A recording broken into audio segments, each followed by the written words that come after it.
नमस्कार दोस्तों, स्वागत है आपका मेरे चैनल कॉमिक्स लाइफ में। शुरू करते हैं राज कॉमिक्स की थ्रिल हॉरर सस्पेंस कॉमिक्स जिंदा मर जा।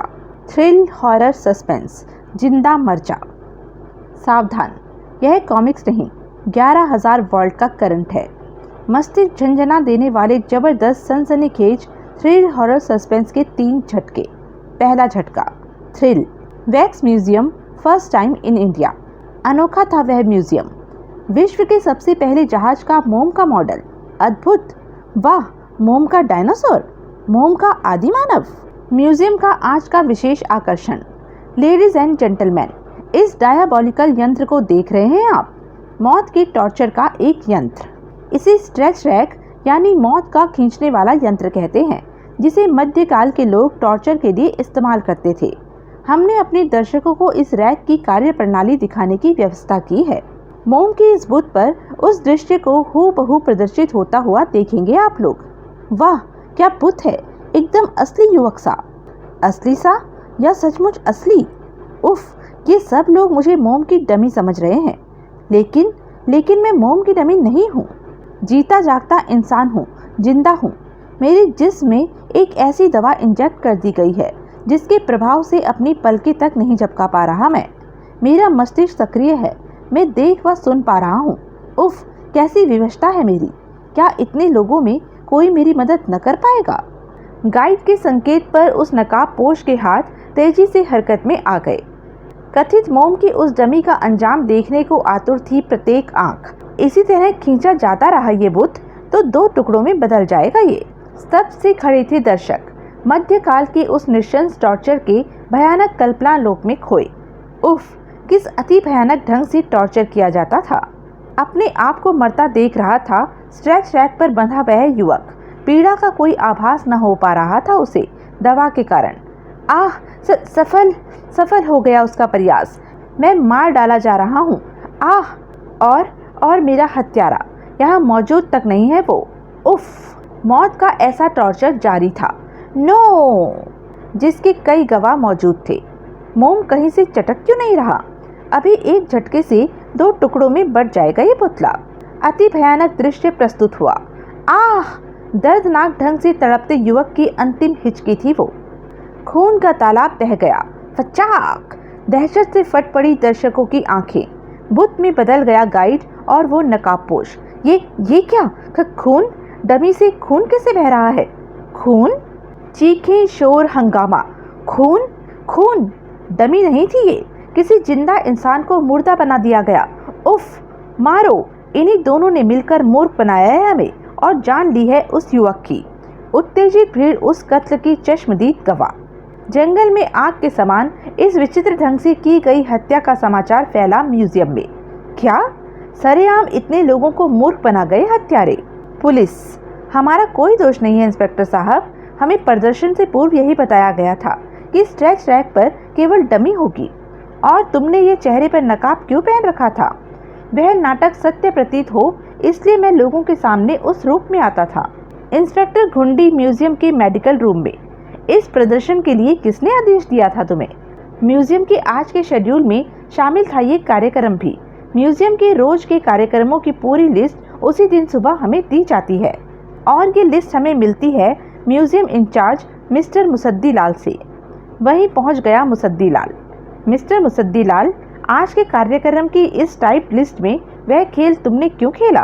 मैंने नहीं जनाब, मैं तो हैरान हूँ कि लिस्ट में यह फेरबदल किसने किया। ओह, आप उस लिस्ट को स्वयं अपने हाथ से लिखकर ही टाइपिस्ट को देते होंगे ना? जी हाँ, उसके बाद मेरी हस्तलिखित कॉपी को रिकॉर्ड में रख लिया जाता है। उम्मीद थी मुझे कि रिकॉर्ड से तुम्हारी हस्तलिखित आज के कार्यक्रमों की लिस्ट गायब होगी। यह काम टाइपिस्ट का होगा। बहुत खोजबीन के पश्चात टाइपिस्ट मिस केतकी को आखिर ढूंढ लिया गया। सर, यह रही केतकी भी। उफ, केतकी, इसे भी हत्यारे ने मोम का पुतला बना दिया। केतकी की लाश ने झंझोर दिया इंस्पेक्टर घुंडी की मुंडी को। उफ, कोई बहुत बड़ा चक्कर चल रहा है इस म्यूजियम के अंदर। कुछ देखता हुआ उछल पड़ा इंस्पेक्टर घुंडी। ओह, यह क्या? नाखून से जाने क्या कुरेद लिया था उसने। खून सिर चढ़कर बोलता है, यह बात अब शायद साबित होगी। उस रात वैक्स म्यूजियम के गाइड का फ्लैट गूंज उठा शोर से। चोर चोर! वैक्स म्यूजियम की अनोखी वेशभूषा धारण करने वाले नकाबपोश का मकान। कौन है? कौन है? चोर! उसी रात शहर में चोरी की तीसरी वारदात वैक्स म्यूजियम के इंचार्ज मिस्टर मुसद्दी लाल के घर। अरे चोर चोर पकड़ो, चोरी हो गई। अगले दिन इंस्पेक्टर घुंडी के थाने में पहुंचने वाला सबसे पहला शख्स था गाइड। कल रात मेरे घर में चोर घुसा था साहब। ओह, कहीं ये सब कीमती सामान आपका तो नहीं? अरे क्या चोर पकड़ा गया? आप अपना सामान लेकर जा सकते हैं। नकाबपोश: चोर पकड़ा गया है मिस्टर नकाबपोश, ये रहा आपका सामान। ओह थैंक यू इंस्पेक्टर साहब। वाह, रिपोर्ट लिखवाने से पहले ही पकड़ा गया चोर। मुसद्दी लाल के घर पहुंचा खुद इंस्पेक्टर घुंडी। मिस्टर मुसद्दी लाल, कल रात आपके घर चोरी हुई और आपने रिपोर्ट लिखवाना तक जरूरी नहीं समझा? चोरी? ओह, मगर आपको कैसे पता चला? चोर पकड़ा गया है। ओह, पर ऐसी कोई विशेष कीमती वस्तु चोरी नहीं हुई जिसकी रिपोर्ट लिखवाई जाती, केवल एक मामूली सा कोट चोरी हुआ है। खूनी चमक आ गई इंस्पेक्टर घुंडी की आंखों में। जिसकी तुम्हें भले ही आवश्यकता न रही हो मिस्टर मुसद्दी लाल, पर कानून की निगाहों में उस कोट की कीमत बहुत है। हवलदार, ये वही कोट है मुसद्दी लाल जिसे पहनकर तुमने केतकी का खून किया। इस कोट का एक बटन केतकी के मोम के पुतले में धंसा मिला है मुसद्दी लाल, जो केतकी का खून करते समय हुए संघर्ष में टूट गया होगा। बताओ, केतकी का खून तुमने क्यों किया? मुझे उम्मीद है कि इस रहस्य के खुलने के साथ ही म्यूजियम में सरेआम हुई उस हत्या का रहस्य भी खुल जाएगा। और किसी भी बात से इनकार करने से पूर्व यह सोच लेना कि रात तुम्हारे घर में चोरी करने वाला शख्स मैं खुद था, यानी इंस्पेक्टर घुंडी। हथियार डाल दिए मुसद्दी ने। भेद खुल ही चुका है तो कुछ भी छिपाना बेकार है इंस्पेक्टर, क्योंकि उस सूरत में तुम मुझे टॉर्चर करके सच उगलवाओगे। सच ये है कि वैक्स म्यूजियम के मोम के पुतलों के अंदर छिपाकर हम हीरो की स्मगलिंग कर रहे थे। इसी दौरान मोंटी का परिचय केतकी से हो गया और उन दोनों ने शादी का इरादा बना लिया। अब समस्या उनकी शादी नहीं बल्कि धंधे से अलग होने की थी। मोंटी धंधे से अलग हटकर शराफत की जिंदगी बसर करना चाहता था। क्रोध में आकर मैंने केतकी को मोम के पुतले में बदल दिया। अब ना रहेगा बांस, ना बजेगी बांसुरी। उसी रात केतकी को ढूंढता हुआ जब मोंटी मेरे पास म्यूजियम में पहुंचा। तुम्हारी केतकी अब तुम्हें कभी नहीं मिलेगी और तुम भी अपनी मौत का तमाशा अपनी आंखों से देखोगे। आह! उसके बाद मैंने अगले दिन के कार्यक्रमों की लिस्ट खुद ही तैयार करके गाइड्स के पास भेज दी और इस प्रकार मुसद्दी लाल की गिरफ्तारी के साथ ही इंस्पेक्टर घुंडी ने अपनी पुलिसिया लाइफ के एक अत्यंत रहस्य भरे केस को सुलझाने में सफलता प्राप्त की। दूसरा झटका, हॉरर। दिन दहाड़े हत्या। पुलिस की झुंड की आंखों के सामने हत्याएं हुई और हत्यारे को पकड़ना असंभव था। नोटों की गड्डियां फेंक कर किसी निर्दोष को कातिल बना डालना आज के युग में कोई मुश्किल काम नहीं। मैं निर्दोष हूँ जज साहब, आपका कानून बिक गया है और बिका हुआ कानून असली कातिलों को अदालतों के कटघरे में नहीं पहुँचने देता। कानून अंधा होता है, सबूतों का गुलाम। चश्मदीद गवाहों की गवाहियाँ और सबूतों के आधार पर मुलजिम पर अपनी सौतेली माँ की हत्या का दोष साबित होता है। अदालत मुलजिम विक्टर को उम्र कैद की सजा देती है। नहीं, सजा भुगतने को पुलिस अदालत से जेल ले चली विक्टर को। वहाँ ठिठक कर रुक गया विक्टर। लंबी यात्रा मुबारक हो विक्टर। खून उतर आया विक्टर के चेहरे पर। उम्र कैद यानी 14 बरस। सजा काट कर लौटूंगा मिस्टर जॉन। तुम भी सुन लो मिसेस क्रिस्टी और तुम भी इंस्पेक्टर घाटगे। अपनी माँ के असली हत्यारों को सजा देने के लिए मैं जरूर लौटूंगा। 14 बरस जेल की चक्की पीस पीस कर हड्डियां बूढ़ा जाएंगी भाई। तब तुम एक चींटी मारने की भी लायक नहीं रह जाओगे। ले जाओ इसे। बेचारे देवर जी। मिस्टर जॉन, जायदाद में से मेरा 25% हिस्सा मुझे देना मत भूल जाना, वरना सच को सच साबित करना मेरे लिए कतई मुश्किल नहीं होगा। प्लीज डोंट वरी इंस्पेक्टर घाटगे। उस रात, अरे इंस्पेक्टर घाटगे, आओ, तुम्हें बताने आया हूँ कि कल विक्टर की सजा के 14 बरस पूरे हो रहे हैं। जॉन, उसके सीने में दबी प्रतिशोध की चिंगारी भड़क कर शोला बन चुकी है। क्या? लेकिन घबराओ मत, अब उसके हाथ पाँव में हिम्मत का फौलाद नहीं रहा। एक हाथ व एक टांग पुलिस की मार से बेकार हो चुके हैं। तब तो वाकई हमें उससे भयभीत होने की कोई आवश्यकता नहीं। हाँ, मगर क्या इंस्पेक्टर? इसे पढ़ लो। उनके होश उड़ा देने के लिए काफ़ी था वो पत्र। मैं 14 बरस की सज़ा कल पूरी कर रहा हूँ। कल रात ठीक 10 बजे इंस्पेक्टर घाटगे की मौत के साथ ही मेरा प्रतिशोध आरंभ होकर परसों दोपहर ठीक 12 बजे सरेआम तुम दोनों की हत्याओं के बाद समाप्त होगा। अलविदा। खौफ झांक रहा था क्रिस्टी की आंखों से। ये सब क्या है घाटगे? कहाँ से मिला तुम्हें ये पत्र? पता नहीं। रुमाल निकालने के लिए जेब में हाथ डाला तो ये पत्र देखकर मैं खुद उछल पड़ा था। लेकिन पत्र का मजमून पढ़ने के बाद मुझे समझते देर न लगी कि ये पत्र मेरी जेब में पहुंचाने वाला शख्स कौन है। अजीब बात है घाटगे, कहीं विक्टर सचमुच ही ये धमकी पूरी तो नहीं? पागल हुए हो क्या? उसका साया भी ना पहुंच पाएगा हम तक। मैं तो धमकी भरा ये पत्र लिखने के जुर्म में उसकी सजा और बढ़वा देता, पर साले ने पत्र टाइप करवाया हुआ है और इस पर कहीं नाम भी नहीं लिखा उसका। और हाँ, परसों तुम अपने बंगले के लॉन में पुलिस के जबरदस्त इंतजाम में रहोगे। एक बेहद प्रतिष्ठित उद्योगपति के रूप में विख्यात हो चुका था जॉन। उसकी सुरक्षा के लिए अगले दिन प्रातः से ही हथियारबंद पुलिस का बड़ा ही जबरदस्त पहरा लगा दिया गया बंगले पर। मेरी आज और कल की सारी मीटिंग कैंसिल कर दो। सेंट्रल जेल के सामने उस टावर पर उपस्थित था खुद इंस्पेक्टर घाटगे। अपनी आंखों से जब तक मैं उसकी कुचली हुई लाश न देख लूँगा मुझे चैन नहीं मिलेगा, क्योंकि ये प्रश्न मुझे अभी भी परेशान किए हुए है कि मेरी जेब में विक्टर का पत्र कहाँ से और कैसे पहुँचा। बैसाखी ठकठकाता बेहद कमज़ोर सा वह इंसान विक्टर था, जो वाकई अब एक चींटी भी मार सकने के लायक नहीं रहा था। किसी को भी दया आ सकती थी बेबसी की उस चलती फिरती लाश पर। 2 कदम चलते ही जिसकी सांस धौंकने के समान चलने लगती थी। 14 बरस जेल की काली दीवारों में कैद, नजर भर भी न देख पाया था वह बाहर की दुनिया को, और अंधेरी हो गई उसकी दुनिया। धड़ाक! आह! चलती फिरती लाश खून व मांस के लीथड़ों की सूरत में सड़क पर बिखर गई। यहाँ वहाँ उफ! इधर सड़क पर हंगामा मचा। लंगड़ा था बेचारा। उफ! उधर ट्रक में हुए भयानक विस्फोट ने गूंजा दिए कान। ब्रूम! और इधर इंस्पेक्टर घाटगे। हा, आज रात को 10 बजे घाटगे की मौत से शुरू होना था इसका प्रतिशोध। हा। हटो हटो, दूर हटो। मुझे वो पत्र लिखकर खामखा ही इसने अपनी मौत बुला ली। और ये भी अच्छा हुआ कि उस ट्रक में मैंने पहले ही टाइम बम फिट कर दिया, ताकि इस रहस्य का कोई राजदार न रहे। लाश का पंचनामा करके उसे पोस्टमार्टम के लिए भेजने के बाद खुद भी वहां से चल पड़ा इंस्पेक्टर घाटगे। जॉन और क्रिस्टी सुनेंगे तो 4-5 लाख आराम से सौंप देंगे मुझे। कितनी बड़ी खुशफहमी थी इंस्पेक्टर घाटगे को। काश वह जान पाता कि विक्टर नाम की लाश को मारकर उसने वही किया है जो चाहती थी वह चलती फिरती लाश। रिसीवर कान से लगाते ही बिच्छू काटे सा उछल पड़ा जॉन। क्या? कैसे? मगर क्या हुआ जॉन? रात ठीक 10 बजे इंस्पेक्टर घाटगे मारा गया। बुरी तरह नुची फटी लाश मिली है उसकी थाने में। जड़ सी रह गई क्रिस्टी। पर घाटगे तो कह रहा था कि उसने विक्टर को फिर ये सब। आह! क्रिस्टी, क्या गुत्थी थी ये।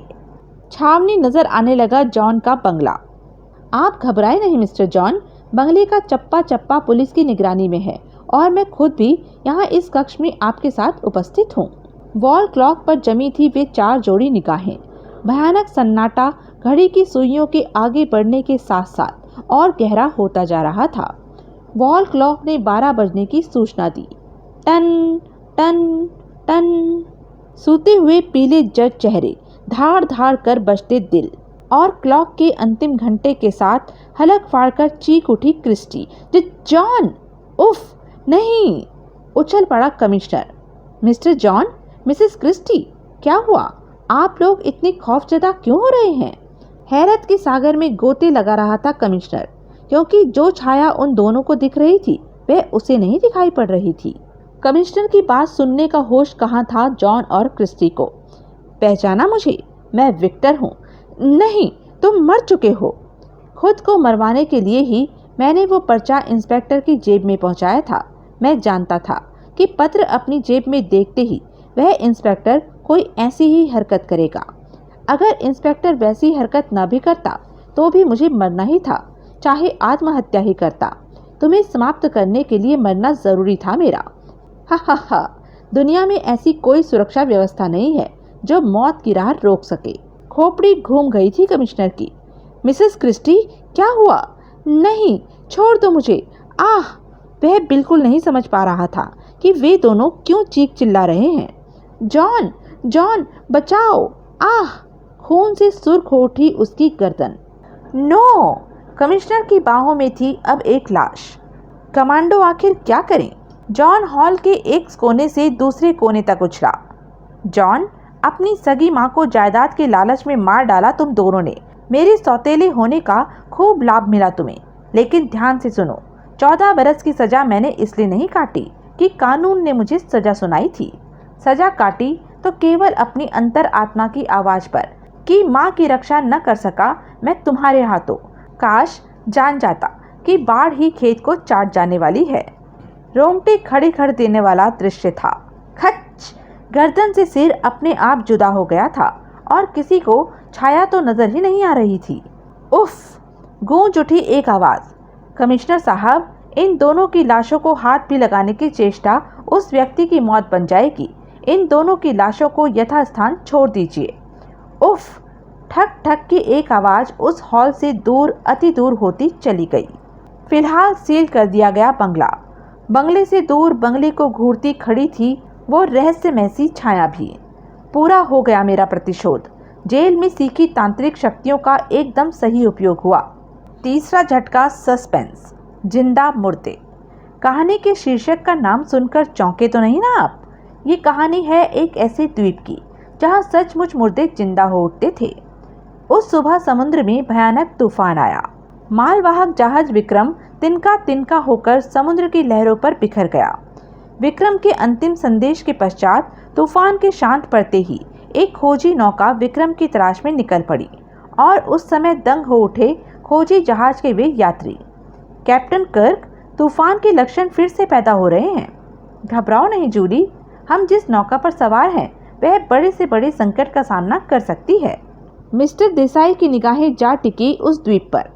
किस्मत मेहरबान है हम पर, वह देखो। ओह, नौका को उधर लो मिस्टर कर्क। Okay Louis. चारों द्वीप पर उतर आए। कैप्टन, तूफान से बचने की जल्दी में एक बड़ी विचित्र बात पर हम में से किसी का भी ध्यान नहीं गया। कौन सी विचित्र बात? जूली ठीक कह रही है कैप्टन, हम लाल द्वीप पर हैं। लाल द्वीप? Oh my God! आश्चर्य से सिकुड़ चुकी थी कैप्टन कर्क की आंखें।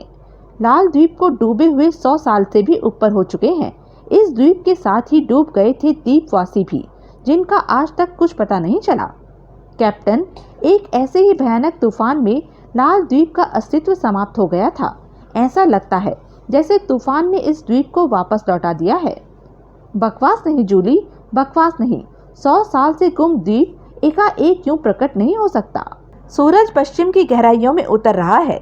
Desai, Louis, searchlights, arms, भोजन के पैकेट इत्यादि साथ ले लो। अब सुबह से पूर्व हम आगे नहीं बढ़ सकते, तूफान का खतरा है। सूर्य पश्चिम की गहराइयों में खो गया। रह गया भयानक गर्जना करता समुद्र। Okay captain. कैप्टन, इस द्वीप पर कोई सुरक्षित जगह ढूंढनी होगी जहां रात काटी जा सके। हम सब वही कर रहे हैं देसाई। एकाएक चीख निकल गई लुइस के कंठ से। उफ कैप्टन, मेरा पांव जकड़ लिया है किसी ने। जूली के हाथ में थमी सर्च लाइट एक झटके के साथ रोशन हुई। Oh no! तिरपन कांप गए सबके। कैप्टन, मुझे बचाओ! उफ, यह क्या? चीख पड़ा देसाई भी। कैप्टन! जौक की तरह चिपक गया मुर्दा देसाई से। आह! पल भर को जड़ सा हो गया कैप्टन बेहद तीव्र गति के साथ हरकत में आया। Bang bang! हा हा हा! आह! लुइस को वे हाथ जमीन में खींच ले जाने लगे। Captain, help! कैप्टन! उफ! लुइस को वे हाथ भीतर खींच कर ले जा रहे हैं। कैप्टन ने जकड़ लिया लुइस को। घबराना नहीं लुइस, घबराना नहीं। जूली गन झपट कर देसाई की ओर लपकी। देसाई, मैं आ रही हूँ तुम्हारी मदद को। देसाई की खाल को प्याज के छिलके के समान उतार रहा था वह जिंदा मुर्दा। देसाई और जूली के बीच जमीन फोड़ कर निकला एक और जिंदा मुर्दा। गन का लीवर खींचने में एक पल का भी समय व्यर्थ नहीं किया जूली ने। जूली की पीठ पर गड़ गए एक और जिंदा मुर्दे के पंजे। जिंदा मुर्दे, जिंदा मुर्दे। रात के सन्नाटे को भेदती चली जा रही थी जूली की चीखें। यह तीव्र प्रकाश कैप्टन कर्क की सर्च लाइट से कौंधा था। जिंदा मुर्दे की पकड़ से स्वतंत्र हो गई जूली। आह कैप्टन! ओह, तीव्र प्रकाश असहनीय है इन्हें। शांत पड़ चुकी थी देसाई और लुइस की चीखें। दोनों को जमीन में खींच ले गए हैं जिंदा मुर्दे। उफ, यहाँ से चलो कैप्टन, प्लीज यहाँ से चलो। जमीन में न जाने किस ओर से कब बाहर निकल जाएंगे जिंदा मुर्दे। उफ, अपनी बोट की तरफ भागो जूली, क्विक। गड़गड़ा उठा आकाश। कैप्टन, तीव्र तूफान में सांस तक लेना दुर्भर हो रहा है। इस बार चीख पड़ा खुद कैप्टन। आह हे, जिंदा मुर्दे, जिंदा मुर्दे। चीख उठी जूली भी। हे कैप्टन, आह। बुरी तरह बौखलाए हुए कैप्टन ने तीव्र प्रकाश से नहा दिया दोनों मुर्दों को। जूली, जूली, कहाँ हो तुम? रोंगटे खड़े हो गए कैप्टन के। जूली! अपनी नौका वाली दिशा की ओर अंधाधुंध भाग पड़ा कैप्टन। मौत की धरती है ये, जो उगलती है जिंदा मुर्दे। जिंदा मुर्दों की फौज दीवारें फाड़ कर बाहर निकल आई। जिंदा मुर्दे! तीव्र प्रकाश ने उन्हें वापस दीवार में समाने पर विवश कर दिया। भागते हुए कैप्टन का साथ छोड़ दिया इस बार किस्मत ने। ओह गॉड! जमीन फाड़कर निकल आए जिंदा मुर्दे। ओह नहीं! आह! पल भर में नोच खसोट डाला गया कैप्टन का जिस्म। आह! इसी पल भीषण तूफान से हिल उठी द्वीप की धरती। अगली सुबह खोजी नौका समुद्र की छाती पर हवा के थपेड़ों के सहारे मंथर गति के साथ आगे बढ़ती हुई दिखाई पड़ी, पर अब वहां दूर दूर तक भी किसी द्वीप का नामो निशान तक न था। लाल द्वीप, जो 100 साल पूर्व की तरह डूब गया था, जिंदा मुर्दों का रहस्य अपने गर्भ में समेटे। तो यह थी राज कॉमिक्स की एक मज़ेदार कॉमिक्स। ऐसे ही मज़ेदार कॉमिक्स के लिए बने रहें मेरे साथ। और हाँ, मेरे चैनल को लाइक, शेयर और सब्सक्राइब करना ना भूलें। और कमेंट करके ज़रूर बताएं कि यह वीडियो आपको कैसा लगा। धन्यवाद।